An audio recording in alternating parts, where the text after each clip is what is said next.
अस्सलामुअलैकुम, it's me स्पैश से सना message. हमें एक सवाल मौसूल हुआ है ओवर थिंकिंग के हवाले से।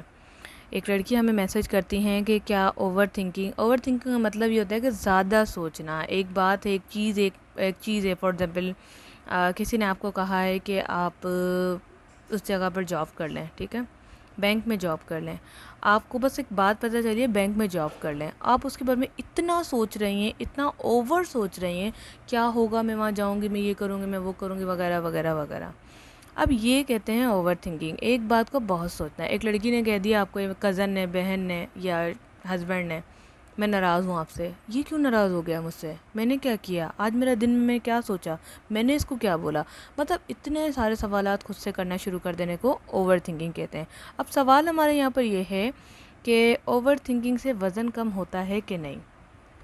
पहली चीज़ मैं आपको बता दूं, किसी भी चीज़ को सोचने से वज़न कम नहीं होता। स्ट्रेस, डिप्रेशन, एंजाइटी और दुखी रहने से वज़न कम हो सकता है, लेकिन सोचने से वज़न कम नहीं होता। फॉर एग्ज़ाम्पल आप मेडिकल पढ़ रही हैं, ठीक है। मेडिकल में क्या होता है कि हमें देखना पड़ता है, हमें एक डिसीज़ दी जाती है, फॉर एग्ज़ाम्पल पीसीओएस, ठीक है।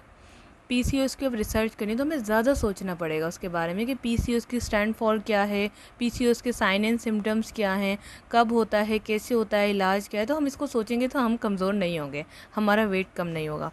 लेकिन अगर हम इसमें स्ट्रेस ले लेंगे, ओ माय गॉड, मुझे प्रेजेंटेशन बनानी है, मुझे पीसीओएस आ ही नहीं रहा, अब मैं किससे पूछूं, मैं क्या करूं, ये वाली ओवर थिंकिंग प्लस टेंशन, इससे मेरा वेट ज़रूर रिड्यूस होगा। अब इसका हरगिज़ मतलब नहीं है कि ये मोटी लड़कियां वीडियो देख रही हैं, हेल्दी भी लड़कियां वीडियो देख रही हैं तो स्ट्रेस लेना शुरू कर दें, वज़न कम होगा। ये वज़न खतरे वाला वज़न कम है। इसमें आपको साइड इफ़ेक्ट्स होंगे, इसके आपके ऑर्गन्स ख़राब होंगे, इससे आपके दिमाग में जो मेंटली स्ट्रेस है वो बढ़ के वेंस को डैमेज करेगा। तो ये वाला स्ट्रेस तो हरगिज़ अल्लाह ना करे किसी को मिले। वज़न कम हो, मेरी दुआ है। जो ज़्यादा मोटी लड़कियां हैं या ज़्यादा हेल्दी और वेट गेन गर्ल्स हैं, मेरी दुआ है कि उनका वज़न कम हो। आमीन। आप भी अगर वज़न कम करने की दुआ में शामिल होना चाहते हैं, कमेंट से आमीन लिखिएगा। तो ऐसी कंडीशन में तो समझ आ रही है, आप वज़न को कम करें, आप डाइट प्लान लें, आप वर्कआउट करें, आप वॉक करें। वज़न कम इस तरह से करें, ना कि ओवर थिंकिंग और टेंशन लेके वज़न कम करें, जिसका आपके ऑर्गन्स के ऊपर, स्पेशली पीरियड्स, स्ट्रेस मैनेजमेंट नहीं हो पाएगी, मतलब दिमाग पे असर होगा। ये तमाम चीज़ें जो इसमें आती हैं खतरे की बात है। तो अल्लाह ना करे किसी को ऐसा वज़न कम करने का मौका मिले। अल्लाह ताला से बस यही दुआ करते हैं कि हम अपनी डाइट प्लान को अच्छी रखें, खाने पीने को अच्छी रखें और अपना वज़न कम करें। आज के लिए इतना ही, मिलते हैं नेक्स्ट वीडियो के साथ। Thanks for watching. अल्लाह हाफ़िज़।